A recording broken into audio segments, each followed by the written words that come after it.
The question hung in the air like a storm that refused to break. Who have I really been falling for? Nancy Brown didn't raise her voice. She didn't cry. She didn't storm off. And somehow, that made everything heavier. Neither man answered her. Because there was no simple answer. Only damage. Only truth wrapped in mistakes. Nancy let out a slow breath. Then she shook her head slightly. Not in confusion, but in disappointment. Deep, quiet disappointment. That's unbelievable, she said. Her voice wasn't loud, but it cut through both of them. She turned to Malik first. You let me believe something that wasn't real. Malik stepped forward slightly. Nancy, You knew, she cut in, her tone sharp now. You knew those words weren't yours. Malik's jaw tightened. I didn't think it would go this far. Nancy gave a short, humorless laugh. It always goes this far, she said. When people lie. Then she turned to James. And this time, her expression changed. Still hurt. Still shaken. But different. And you, she said quietly. James felt it immediately. That weight. That expectation. Why didn't you just talk to me? She asked. The question hit harder than anything else. Because it was simple. Because it was fair. Because it was the truth. James opened his mouth. Then closed it. Then tried again. I was scared, he said finally. His voice low. Honest. No excuses. Nancy held his gaze. And this was better? She asked. James didn't answer. Because it wasn't. And they both knew it. Silence settled again. But this time, it wasn't empty. It was full. Full of everything that had gone wrong. Nancy stepped back, putting space between herself and both men. I need time, she said. Not angrily. Not dramatically. Just firmly. Then she turned and walked away. Neither of them followed her. Because for once, there was nothing left to say. Monday morning came too quickly. The office felt different. Not because anything had changed physically, but because everything had shifted emotionally. Nancy arrived at 8:17 a.m. Like always. But this time, she didn't look at James. Didn't smile. Didn't pause. She walked straight to her desk. Focused. Distant. Untouchable. James felt it immediately. That absence. That silence. But this time, it wasn't his. It was hers. Across the office, Malik sat unusually quiet. No jokes. No confidence. No charm. Because the truth had consequences. And it had finally caught up with him. By midday, the whispers started. Did you hear what happened? Something about Nancy and Malik. I heard there was another guy involved. Rumors spread fast. Twisted. Incomplete. But dangerous. Malik noticed the looks. The side conversations. The distance. His reputation was slipping. He leaned over to James at one point. We need to talk, he muttered. James didn't look at him. There's nothing to talk about. Come on, man. You made your choice, James said quietly. Now finally turning to him. And now you live with it. Malik clenched his jaw, but said nothing. Because for once, he didn't have a smooth way out. That night, James sat in his apartment. Same couch. Same silence. But everything felt heavier. He replayed it all. Over and over again. Every moment he stayed quiet. Every chance he didn't take. Every word he gave away. I did this, he whispered. Not Malik. Not fate. Not circumstance. Him. Because love was never meant to be handed off. 2 days later, Malik tried one last time. He found Nancy near the parking lot after work. Nancy, wait. She stopped, but didn't turn immediately. When she did, her expression was calm, but distant. What is it? She asked. Malik stepped closer. I know I messed up, he said. But what we had, it wasn't all fake. Nancy studied him for a moment. Maybe not, she said. Hope flickered in his eyes. But it wasn't real either, she added. That flicker died instantly. You built it on something that didn't belong to you, she continued. And I can't trust that. Malik swallowed. No second chance? Nancy shook her head slowly. Not like this. Then she walked away. And this time, Malik didn't follow. Because he knew. It was over.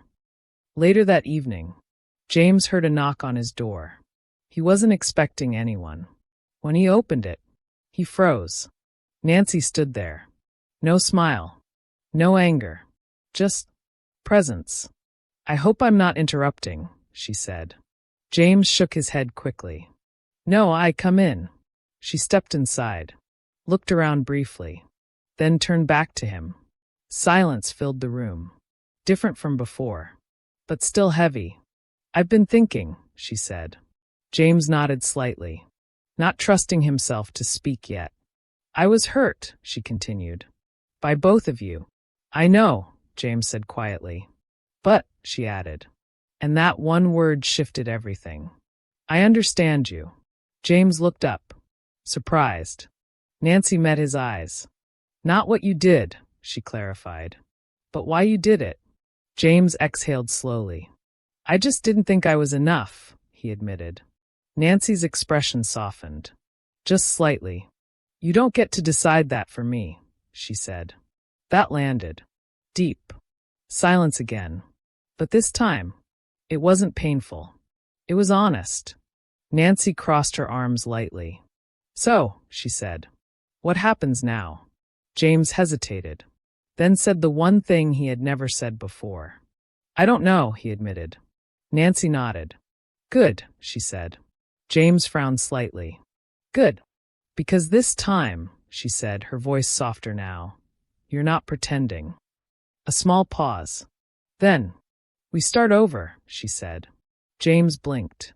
Slowly, she added. Honestly. And for the first time, there was no middleman. No borrowed words. No fear hiding behind silence.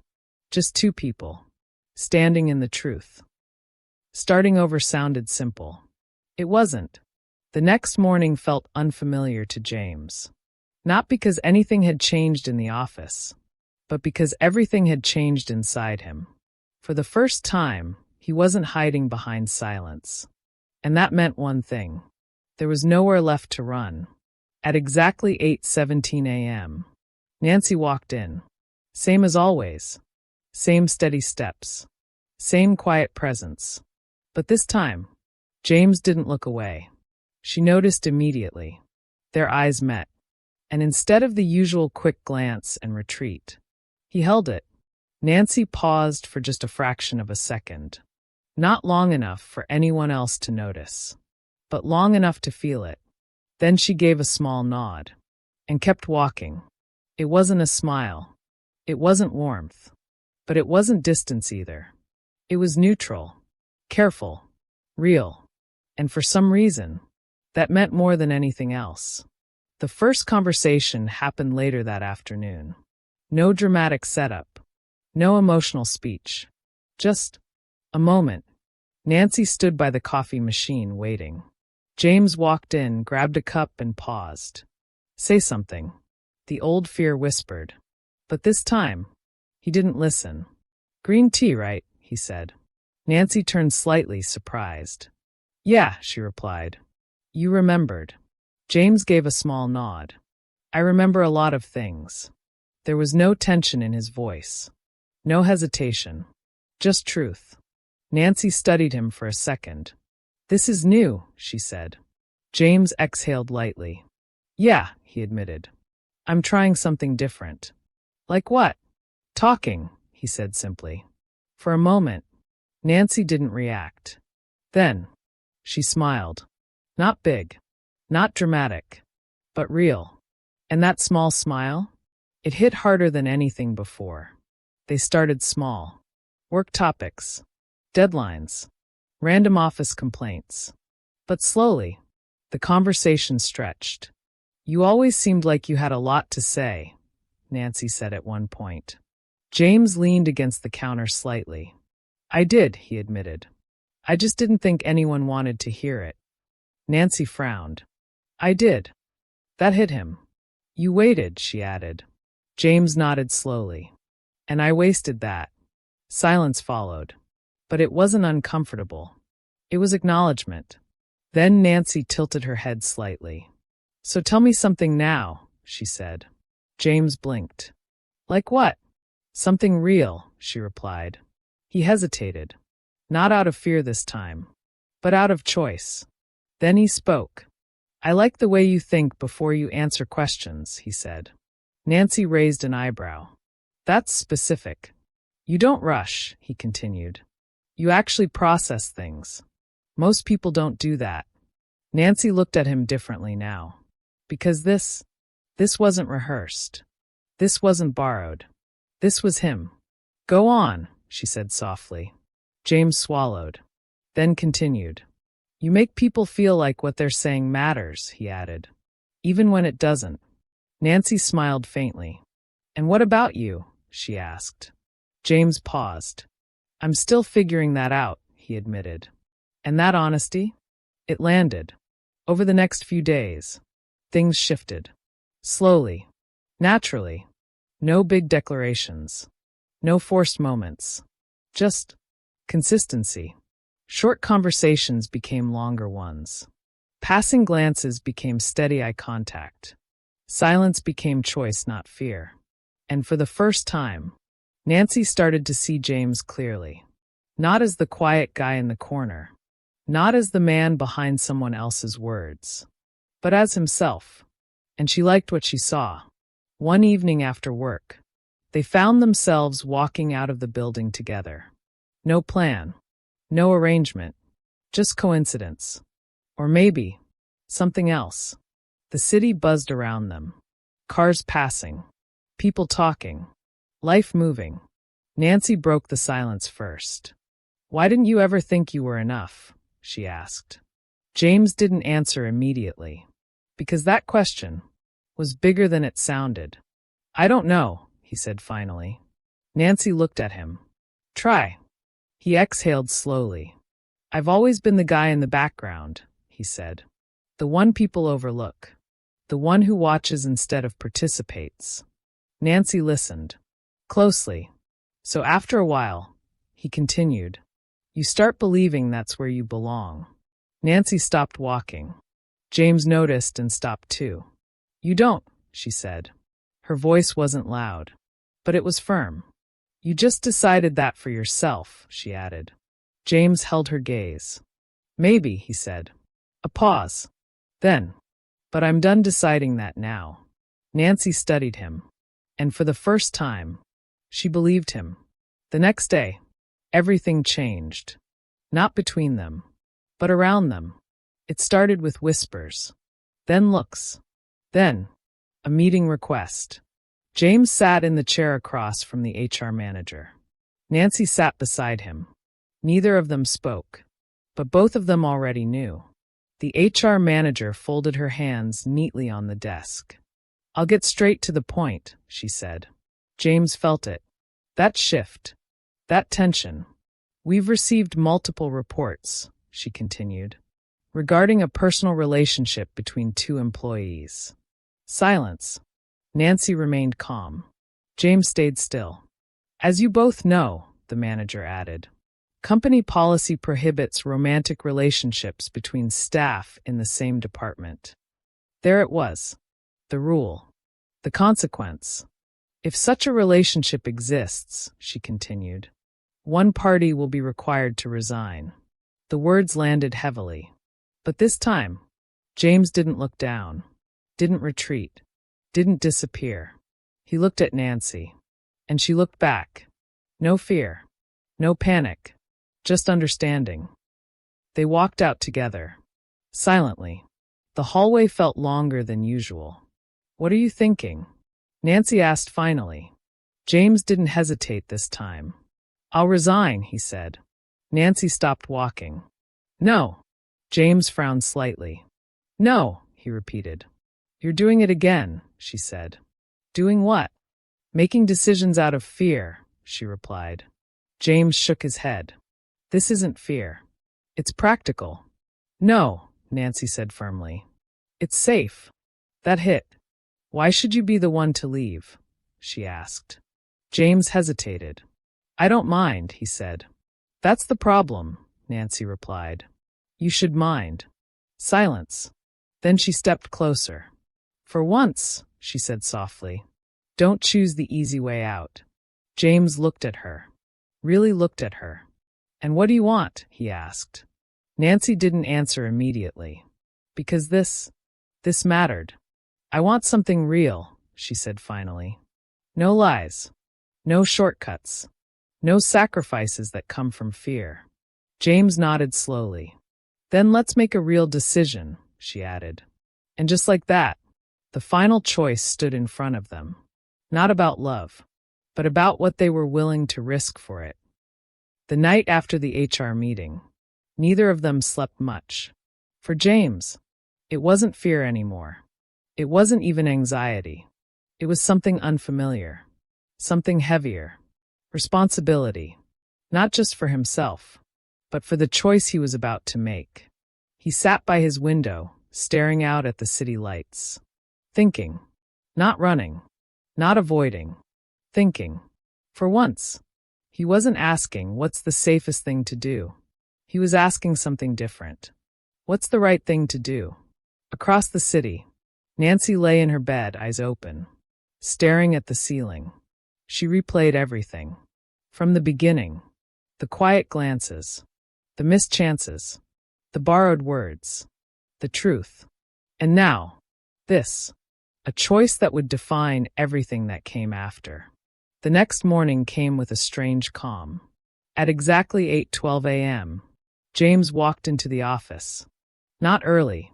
Not late. Just on time. But different. His posture was straighter. His steps more certain. Not because he had everything figured out, but because he had finally decided to stop hiding from whatever came next. At exactly 8:17 a.m., Nancy walked in. Their eyes met instantly. No hesitation. No avoidance. Just understanding. They didn't need to speak. Not yet. Because they both knew. Today was the day. It happened just before noon. James knocked lightly on the HR office door. Come in. He stepped inside, closed the door behind him. The HR manager looked up, slightly surprised. James, she said, is everything okay? He nodded. I've made my decision. She leaned back slightly, waiting. James took a breath. Not shaky, not uncertain. Steady. I'll resign, he said. The words hung in the air. But this time, they didn't feel like surrender. They felt like choice. The HR manager studied him. Are you sure? She asked. James nodded. Yes, he said. And not because I have to. Because I want to. That was new. That was different. That was growth. Packing up his desk felt surreal. Not painful. Not dramatic. Just quiet. A few coworkers watched. Whispered. Speculated. Malik stood at a distance. No smirk. No confidence. Just silence. Because even he could see it now. James wasn't the same man anymore. Their eyes met briefly. No words were exchanged. Because none were needed. Some things don't get fixed. Some bridges stay burned. And that was okay. James stepped out of the building for the last time as an employee. The doors closed behind him. And for a moment, he just stood there. Free. Uncertain. But free. Hey! He turned. Nancy. Standing a few steps behind him. He smiled slightly. You didn't have to come out here, he said. Nancy walked up to him. Yes, I did. A pause. You really did it, she said. James nodded. Yeah. Why? She asked. Not because she didn't know, but because she wanted to hear it. From him. This time. James looked at her. Not nervously. Not carefully. Honestly. Because I didn't want to lose something real, trying to protect something safe, he said. Nancy held his gaze. And now, she asked softly. James exhaled. Now I figure things out, he said. For real this time. A small smile touched Nancy's lips. Good, she said. Days turned into weeks. James didn't rush. Didn't panic. He found a new job. Smaller company. Less pressure. But something felt different. Not the work. Him. He spoke more. Engaged more. Lived more. Because something had shifted permanently. And Nancy, she stayed. For a while. But not forever. Because her story wasn't meant to stay in one place either. 3 months later, Nancy walked into James's new office building. He wasn't expecting her. But when he saw her, he smiled instantly. Not surprised. Just happy. You look different, she said. James chuckled lightly. Better or worse? Better, she replied. A pause. I resigned, she added. James blinked. You didn't have to. I know, she said. And that was the point. I wanted to, she continued. James looked at her. Really looked at her. And understood. They walked outside together. Same city. Same noise. Same world. But everything felt new. Nancy stopped walking. Turned to him. So, she said. James raised an eyebrow slightly. So, he repeated. Nancy smiled. No more middlemen, she said. James smiled back. No more borrowed words. A pause. Then, dinner, he asked. Simple. Direct. Real. Nancy's smile widened. Took you long enough, she said. James laughed. Yeah, he admitted. But I'm here now. And this time, he meant it. Later that evening, they sat across from each other. No lies. No confusion. No shadows of someone else's voice. Just them. Nancy leaned forward slightly. Say something, she teased. James smiled. Not nervous. Not hesitant. Certain. I like you, he said. Simple. But more than that. He paused. Not because he was afraid, but because he wanted to say it right. I like who I am when I'm with you. Nancy's expression softened. And in that moment, everything aligned. No past mistakes. No borrowed beginnings. Just a future built on truth. And for the first time in his life, James didn't need silence to feel safe. He had found his voice. And this time, he wasn't giving it away. 1 year later, the rain fell softly over downtown Chicago. Not heavy. Not violent. Just enough to make the city lights shimmer against the wet pavement. Inside a warmly lit bookstore cafe on the corner of Madison Avenue, James Smith smiled. Really smiled. The kind that came naturally now. The kind that no longer needed permission.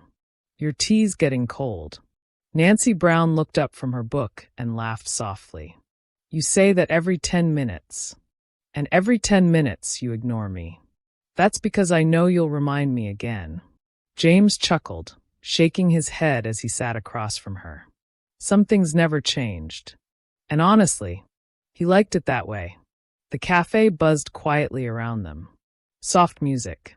Turning pages. Muted conversations. Peace. A kind of peace James once believed belonged to other people. Not him. Not the quiet guy who spent most of his life hiding behind hesitation. But life had changed. Or maybe he had. His new job suited him better than the old one ever did. Smaller company. Closer team.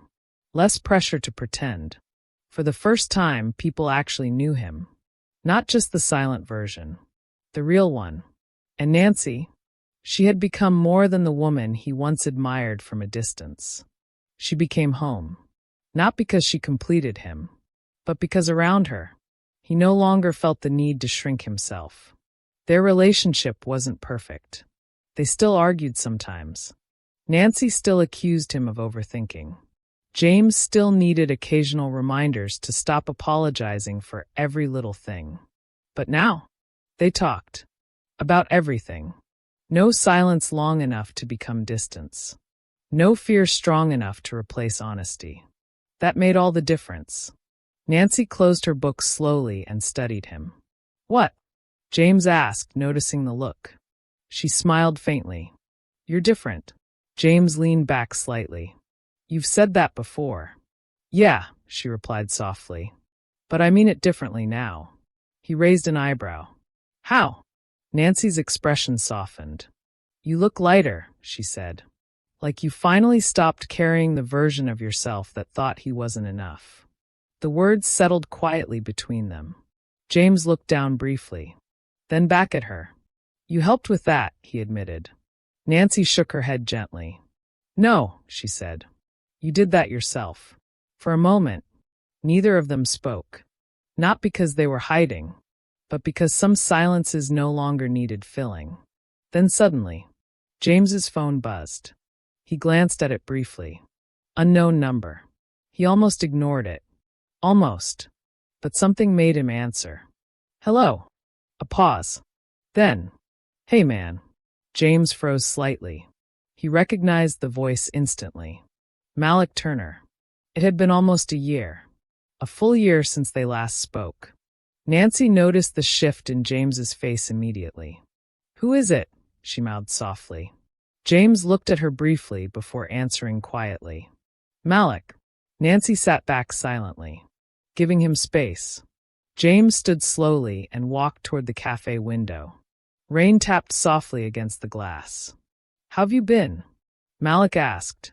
James exhaled slowly. I'm okay. There was an awkward pause. Then Malik spoke again. I heard about the new job, he said.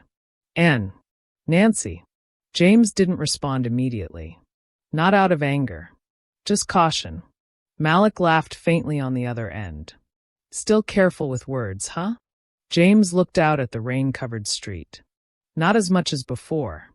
Another pause. Then finally, I'm sorry, Malik said. Simple.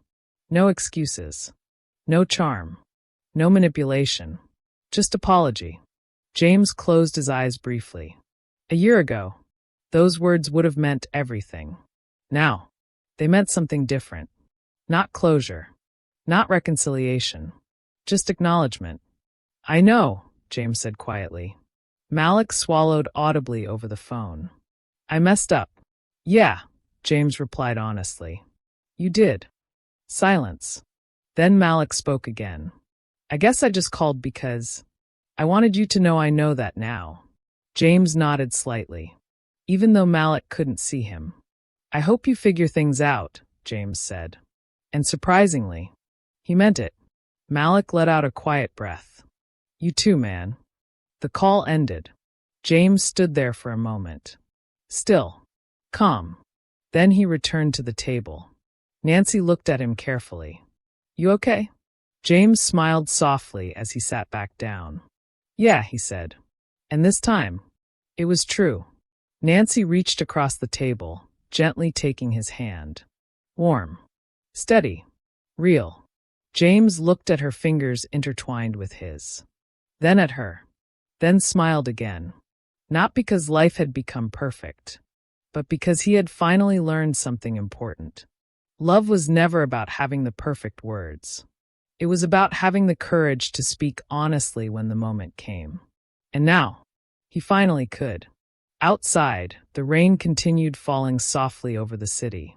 But inside that little bookstore cafe, for the first time in a very long time, James felt completely at peace. Thanks for watching. If you enjoyed the video, please like, share, and subscribe to Boundless Echoes for more interesting stories. We really appreciate your support. Comment where you are watching from, so we can give you a shout out. See you in our next video.